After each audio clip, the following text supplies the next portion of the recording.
मीणा लोगों ने कहते हैं कि बड़ी हिम्मत से हौसला से उन्होंने जो सब थे उनको जलाने का काम उन्होंने ज़्यादातर किया। आज तक भी हमारे गांव में याद किया जाता है।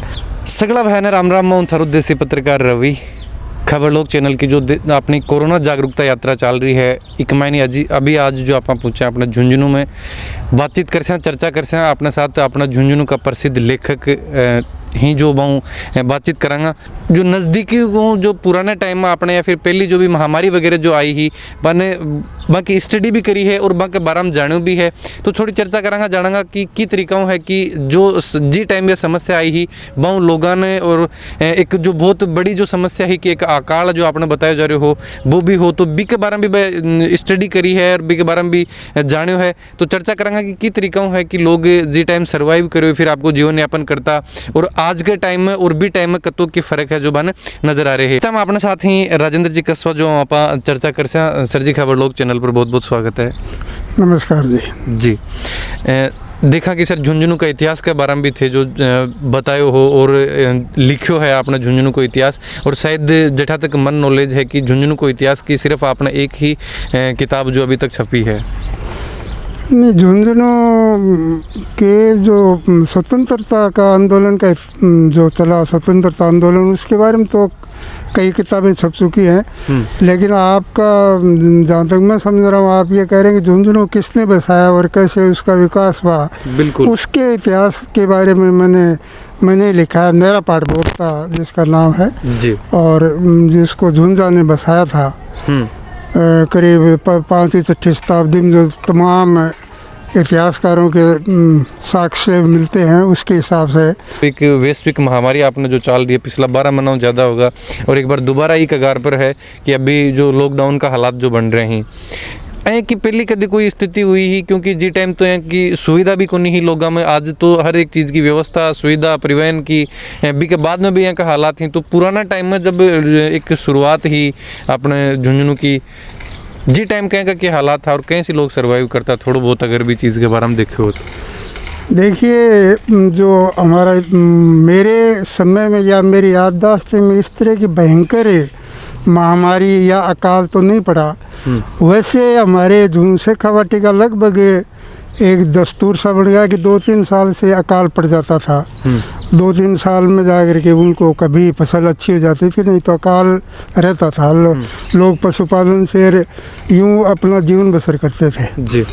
जहाँ तक तो लेकिन मैंने सुना है कि 56 जो देसी हमारी साल है उसके हिसाब से 56वां अकाल बोलते हैं उनको 56वां अकाल जो मुझे लगता है 1956 में पड़ा है क्योंकि अब 2078 चल रहा है तो उस टाइम भयंकर अकाल पड़ा था और उस दौर में लोग कहते हैं कि भूख वो एक सामंती दौर था वो तो उस टाइम कोई कल्याणकारी व्यवस्था या सरकार तो होती नहीं थी तो कुछ सेठों वगैरह या जो धनाढ्य थे वो दान वगैरह दे दिया करते थे और या फिर गरीब लोग हैं वो बहुत मुश्किल से जीवन बसर किया करते थे खूब मौतें भी हो जाती थी। 56वां अकाल इसके लिए प्रसिद्ध है। लोगों ने गांव के गांव छोड़ दिए थे तो वो दौर तो बहुत कठिन दौर था। महामारी का जहाँ तक है मुझे लगता है मुझे फिक्स तो याद नहीं है लेकिन 75 का कहते हैं मुझे लगता है कि 1975 में आज से करीब 100 साल पहले टपकाली वाली साल भी कहते हैं लोग बाग जो मैंने बुजुर्गों के मुंह से सुना टपकाली वाली साल तो उस प्लेग फैला था शायद यहाँ जो अपने एरिया में क्षेत्र में और वो भयंकर दौर था तो उस टाइम भी कोई जवाबदेही नहीं होती थी। जो मान लीजिए राजा रजवाड़े या सामंती दौर था जयपुर या सत्य अंग्रेज़ों का था तो उस टाइम सामाजिक जवाबदेही नहीं होती थी तो सिर्फ भगवान भरोसे चलते था नहीं कोई अस्पतालों में सुविधाएं थी उस टाइम जी। तो उस टाइम मैंने भी सुना है कि हमारे गांव में भी कि एक को जला करके आते थे और दूसरा तैयार मिलता था तो इस तरह से बहुत मौतें हुई थी उस टाइम भी और कुछ लोगों का एक जैसे हमारे गांव के मीणा जाती है कुछ लोगों की बड़ी चर्चा चलती है कि भाई वो लोग उन्होंने हिम्मत नहीं आ रही लोग तो छोड़ के भाग गए फिर बीमारियों कुछ तो रिश्तेदारी में चले गए कि एक साथ तो मरे लेकिन वो मीणा लोगों ने कहते हैं कि बड़ी हिम्मत से हौसला से उन्होंने जो सब थे, उनको जलाने का काम उन्होंने ज़्यादातर किया। आज तक भी हमारे गांव में याद किया जाता है। तो आज के और उस समय में बहुत अंतर है, क्योंकि उस टाइम तो एक प्रजा होती थी और जो सामंत था या जागीरदार था, अंग्रेज़ थे। अंग्रेज़ों का तो अपने डायरेक्ट यहाँ राजस्थान में हुआ भी नहीं, हम रियासतों का दौर था ये। तो उन्होंने कोई मैंने जो अध्ययन किया उसके मुताबिक कहीं नहीं लगता कि उन्होंने इस तरह का प्रयास किया कि इस बीमारी को रोका जाए। और मैंने खुद ने तो देखा नहीं है, लेकिन सुना है उसके हिसाब से या पढ़ा है। तो इस तरह की कोई व्यवस्था नहीं की गई थी। क्योंकि अगर दौर रहा फिर यह महामारी का दौर की अगर आप सोचा कि कोई आदमी बिन प्रत्यक्ष रूप देखिए तो वो तो मिलना भी टाइम से मुश्किल है। तो सिर्फ पापा तो बिन पढ़ से कहाँ और एक इमेजिन भी बुजुर्गों से जो सुना, हाँ, अपने जो बुजुर्गों से चर्चा चलती रहती थी, हाँ, उसी के हिसाब से या कुछ किताबों में मिलता है, हाँ, तो उससे यही लगता है कि अकाल हो या महामारी हो, वो सिर्फ भगवान भरोसे ही था। और मुझे लगता है कि उस टाइम इम्यूनिटी या जो शरीर की प्रतिरोधक शक्ति वो मजबूत होती थी। शुद्ध वायु वातावरण था, मेहनती लोग थे। आज भी हम देख रहे हैं कि जो मेहनत कर रहे हैं गरीब लोग हैं, झुग्गियों में हैं, वहाँ कोरोना नहीं फैल रहा है और अमीर लोगों के ऊपर ज़्यादा हो रहा है। तो इससे जाहिर हो रहा है कि जो शारीरिक मेहनत करते हैं, परिश्रम करते हैं, वो आज भी बचे हुए हैं। और उस दौर में तो था ही, गरीबों का ही सारा था। तो वो कुछ जितने मरने थे मर गए, बाकी बच गए लोगों के। कोई दवाई की व्यवस्था तो थी नहीं। अपने एक स्थानीय स्तर पर जो सयाने बोलते थे या वैद्य बोलते थे, उनके हिसाब से वो रहते थे। तो वो तो बहुत कठिन दौर था। उसकी आज की कोई तुलना नहीं की जा सकती। बिल्कुल। के विचार रखो हो कि आज आज़ादी का 75 साल बाद में भी है कि अपना देश में अपन ऑक्सीजन निर्मित नहीं कर पा रहे हैं, जो एक सोना की चिड़िया जो कहला, तो लेकिन आज ऑक्सीजन है अपन विदेशों में इंपोर्ट करनी पड़ रही है। देखिए, इसमें आज मैंने एक रिपोर्ट में देख रहा था, बहुत ही प्रमाणिक रिपोर्ट है। सरकार भी मान रही है कि हमारे यहाँ ऑक्सीजन की कमी नहीं है। प्रधानमंत्री ने भी एक बयान दिया है कि भाई ऑक्सीजन की कोई कमी नहीं है, एक राष्ट्र के हिसाब से हम इसको उपयोग करेंगे तो ऑक्सीजन की कमी नहीं पड़ेगी।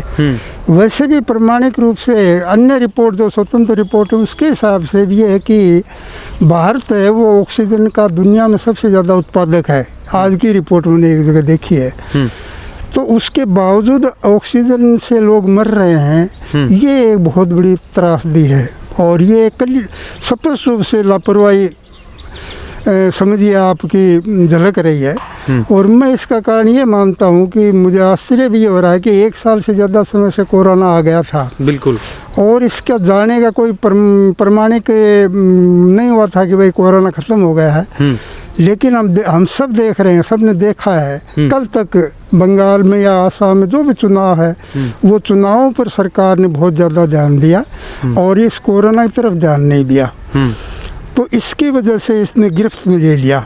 मेरा मानना है कि ऑक्सीजन का अगर सही वितरण हो तो ये कंट्रोल में आ सकता है। हमारे पास ऑक्सीजन खूब है, लेकिन पहले तो हम बाहर भेजते रहे। जैसे वैक्सीन का भी है, वैक्सीन हम बाहर भेजते रहे, आज हमारे कमी पड़ गई।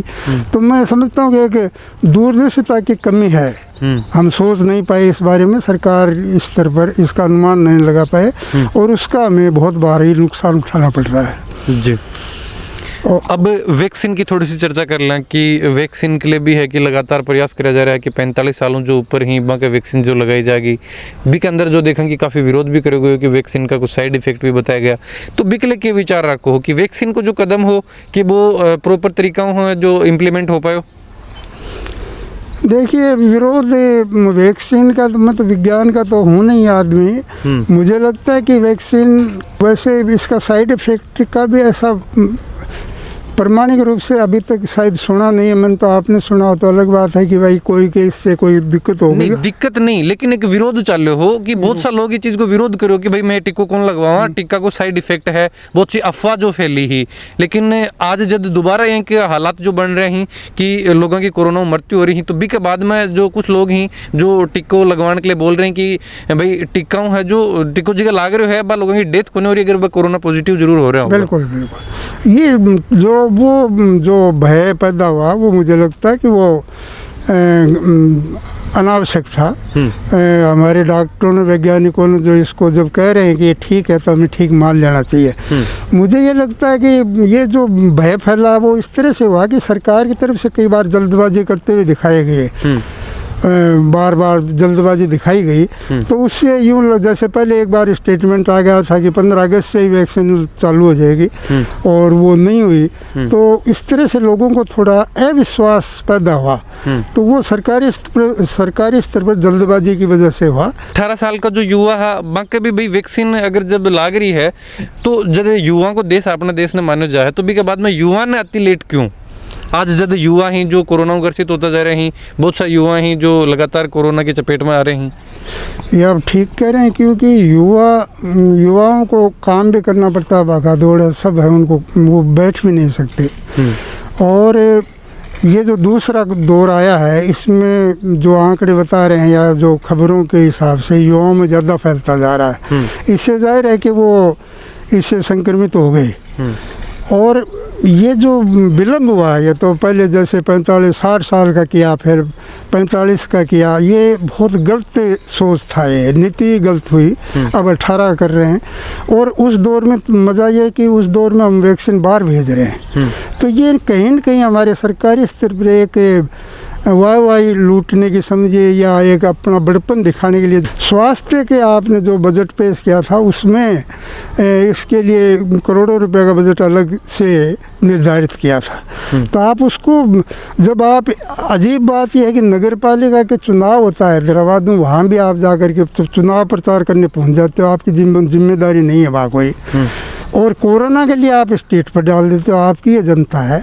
आप जीएसटी, आप खुद टैक्स को, सारा टैक्स सेंटर केंद्रित हो गया है। तो स्वास्थ्य जैसी चीज़ों को भी आप इस तरह से करोगे, ये हमारे लिए नुकसानदायक है। कायदा तो ये होना चाहिए कि तब फ्री वैक्सीनेशन ये चालू रहना चाहिए था 18 साल से, फिर आप 10 साल से भी करो, और सारा बार इसको केंद्र को उठाना चाहिए था। कायदा ये था, उनके पास सोर्स है और स्टेट को अलग अलग इस तरह से करना ये गलत है, क्योंकि लापरवाही पहले आपने ही की है। राजस्थान में भी जो अपना उपचुनाव होया, 3 जो उपचुनाव करवाया गया और बाकी में भी बड़ी बड़ी रैली ही, और जो मंत्री हैं अपना मुख्यमंत्री है फिर बाकी भी रैली हुई, तो कि राजस्थान में भी कुछ प्रभाव रहोगे कि कोरोना फैलने की भी एक वजह है? बिल्कुल, वो तो अभी देखो अलग से आंकड़े, जैसे उस वहाँ जहाँ चुनाव हुए हैं वहाँ इस तरह की रिपोर्ट मेरे ध्यान में तो नहीं आई है कि वहाँ एकदम कोरोना उछाल खा गया हो। लेकिन फिर भी इस तरह के जो चुनाव, मेरी ये समझ में नहीं आता, 3 उपचुनाव थे तो उसमें ठीक है, आप वैसे भी तो वर्चुअल जो कर रहे हो उस हिसाब से एड्रेस कर सकते थे। तो वो स्टेट लेवल पर भी सरकार ने ये तो लापरवाही तो बरती है कि चुनाव रैली जो हुई है केंद्र कर रहा है तो उनके पीछे पीछे देख के ये भी करते रहे। बात तो ये है ना, चुनाव सब कुछ नहीं है, जब आदमी जिंदा रहेगा तभी तो लोकतंत्र रहेगा। बिल्कुल। अब जो देखा कि एक आम नागरिक है तो वह इस टाइम में बहुत ज़्यादा परेशान ही, रोजगार ख़त्म हो रहे हैं, घरों बाहर को निकल पाऊँ, धीरे धीरे उम्मीद करा कि थोड़ा बहुत रोजगार चलेगा। व्यापारियों की बात कर लें तो बाका भी पूरी तरीकों जो धंधा ही बंद हो रहे हैं। तो क्या उम्मीद करो हो कि की तरीका है जो आम जनता या फिर जो लोग हैं वह ई टाइम पर खुद ने एक मोटिवेट रखें या फिर जो आपको जीवन यापन करें? देखिए, ये तो बहुत ही ख़तरनाक दौर है, इसमें तो कोई शक नहीं। ख़ास तौर से एक तो शिक्षा के लिए जो स्तर पर हमारे बच्चों का बहुत बड़ा नुकसान हो गया। बिल्कुल। और अभी तक भी उनके लिए कोई ख़ास आज तक नहीं किया गया, एक बहुत सरसरी तौर पर उनकी समस्या को लिया जा रहा है। मेरा मानना यह है कि शिक्षा के ऊपर हमें पहले ही, जब ये गाँव में बच्चे रह रहे हैं, गाँव में टीचर भी हैं, तो हर गाँव में इस तरह की व्यवस्था की जा सकती थी, खुले में क्लास लगाइए जैसे अमेरिका में चल रही है। आप खुले वहीं के टीचर पढ़ाते हैं, उनको अलग अलग जो स्तर के थे उनकी पढ़ाई, उनको बिल्कुल उनसे दूर नहीं किया जाना चाहिए था। लेकिन उस ओर किसी भी सरकार ने ध्यान नहीं दिया, तो सबसे ज़्यादा तो हमारे बच्चों का नुकसान हुआ। बिल्कुल। कॉलेज स्तर तक, कॉलेज का तो चलो फिर भी एक वो समझ है, लेकिन छोटे बच्चे बहुत आवार हो गए जो रिपोर्ट मिल रही है गाँव में, उस हिसाब से बहुत गलत हुआ। दूसरा, ये जो हमारे मज़दूर हैं, इनके रोज़गार चले गए हैं। अब छोटे मोटे मान लीजिए दुकान बंद हो गई तो उनको जो मजदूर रहते थे उनके भी ख़त्म हुए। छोटे मोटे दुकानदार हैं उनके लिए भी बहुत मुश्किल हो गया। बड़े स्तर पर जिनके बिजनेस है उनके तो फ़र्क नहीं पड़ेगा मान लीजिए, लेकिन हमारे यहाँ छोटे दुकानदार ज़्यादा हैं तो उनके ऊपर भी बहुत फ़र्क पड़ गया, बहुत ज़्यादा नुकसान हो गया है। अब इस दौर में सबसे ज़्यादा जो मुझे एक आशा की उम्मीद दिखाई दी वो ये है कि हमने जो कृषि को बहुत पीछे धकेल दिया था, और ताज्जुब ये होता कि हम किसानों के बेटे खेत में जाना अच्छा नहीं समझते, और उसको मेहनत करके जो काम करते हैं उनको हम पूरे देश की शहर के लोग तो समझते थे, हम गांव वाले भी उसको हल्का मानने लगे। अब ये जो चुनौती है इसके लिए हमें ज़रूरी है कि हमें खेतों की ओर लौटना पड़ेगा, और खेत हमारे जो पीढ़ी है नई पीढ़ी उसको समझाना पड़ेगा मेहनत के सिवा कोई रास्ता नहीं है कब कहीं भी हो। अब अगर आपका ये एक दौर है कि यहाँ कोई परीक्षाओं का कोई तय नहीं है, नौकरी निकल नहीं रही है, वैसे भी कम निकल रही थी अब बिल्कुल ठप पड़ गई हैं, तो हमें अपनी नई पीढ़ी को खेत की ओर मोड़ना चाहिए, उनको मोटिवेट करना चाहिए। दूसरा मैं जो ये कहना चाहता हूँ आपको कि ये जो माहौल है और दुनिया निश्चित रूप से पहले की तरह नहीं रहेगी। अभी हमें आज मौका है बैठ कर के लोगों को बैठ के ये सोचना चाहिए कि हम जो अनावश्यक खर्चा कर रहे थे, दुनिया को दिखावा जो कर रहे थे, ब्याह शादी में आप देखिए महाराजा पटियाला या जयपुर महाराजा की तरह से हम खर्चा कर रहे हैं, दूर दूर में लगा रहे हैं, ये बहुत बड़ा नुकसान था हमारे लिए। और ये हमारे जो आर्थिक उन्नति का सोर्स थे वो ख़त्म हो रहे हैं। एक हम पीक पर पहुंच गए, चरम सीमा पर, इससे ज़्यादा नौकरियां नहीं लगेंगी। अब खुद को काम करना पड़ेगा, खुद को संभल के चलना पड़ेगा। हमारे बच्चों को मेहनत करना सिखाना चाहिए, और कोई बात नहीं है कठिन दौर है ये भी गुजर जाएगा, लेकिन हमें इसके अनुसार ढालना चाहिए। बिल्कुल, ये बहुत क्योंकि देखा और जब बात करें कि यूँ कठिन दौर ही वह भी आप देखे हैं, क्योंकि अपना पूर्वज ही जो मतलब एक लोगों को आज तो चलो एक तो इन आप प्राकृतिक मान लिया फिर अदृश्य मान लें कि एक यूँ कदे आप प्रत्यक्ष रूप देखे को नहीं, अपना जो पूर्वजों की बात कर लें तो लोगों को प्रत्यक्ष परेशान रहता है। पुराने टाइम जो बुरे दिन थे या जो जाति प्रथा थी, छुआछूत थी, उससे काफ़ी हद तक वो कम हो गई है, लेकिन अब जो लोग फैलाने के लिए कोशिश करें उससे हमें बचना चाहिए और सबसे मिलजुल के रहना चाहिए, और एक नए तरीके से हमें सोचना है कि भाई हमारा भविष्य और हमारी पीढ़ी का भविष्य क्या होगा, ये सोचना बहुत ज़रूरी है। और इसमें निराश नहीं होना चाहिए बल्कि साहसिक कदम उठाना चाहिए। बच्चों को मेहनत करना सिखाओ, कम खर्चा करो, आडम्बर है उससे पीछा छुटाओ, और जब भी उनकी पढ़ाई वगैरह गाँव में अब जैसे भी माहौल थोड़ा ठीक होता है तो मेरा सोच या निवेदन सरकार से ये है कि गाँव में एक बार ज़रूर जैसे भी स्कूल है आप खुले तौर पर बच्चों के वहाँ मास्टर मिल जाते हैं, कहीं बाहर नहीं जाना होता है, आपको संक्रमित होंगे नहीं, गांव में तो रह ही रहे हैं बच्चे, खेल भी रहे हैं, तो उनको पढ़ाई से जोड़ो, नहीं तो बिल्कुल ही वो पिछड़ जाएंगे। ये बहुत ज़रूरी है। बिल्कुल, बहुत बहुत धन्यवाद सर जी खबर लोग से चैनल के लिए समय निकालने के लिए। बहुत नमस्कार जी। तो ये जो चर्चा करी आपने साथ जो लेखक राजेंद्र जी कसवा आप चर्चा करी और जाने कि किस तरीक़ों है जो पुराना समय पर अगर लोग जो महामारी आई तो ब्यों जो बचने का प्रयास कराया, और आज अगर आपने यह समस्या जो आ रही के बाकी वजह रही और की वजह है जो सरकार या फिर जो देखा कि आज लोकतंत्र में है कि लोग आपकी जवाबदेही न मान के खुद का स्वार्थ के लिए जो लगा रहा। वीडियो के बारे में थारा जो भी विचार ही जरूर थे कमेंट बॉक्स में लिख के बताओ। चैनल पर बना रहो। कोरोना सुरक्षित रहने के लिए है जो आपने मुंह पर मास्क और 2 गज दूरी है बा अभी ज़रूरी बना के रखो। सुरक्षित रहो, सावधान रहो। चैनल पर बना रहो। जय झुंझुनू, जय राजस्थान, जय हिंद।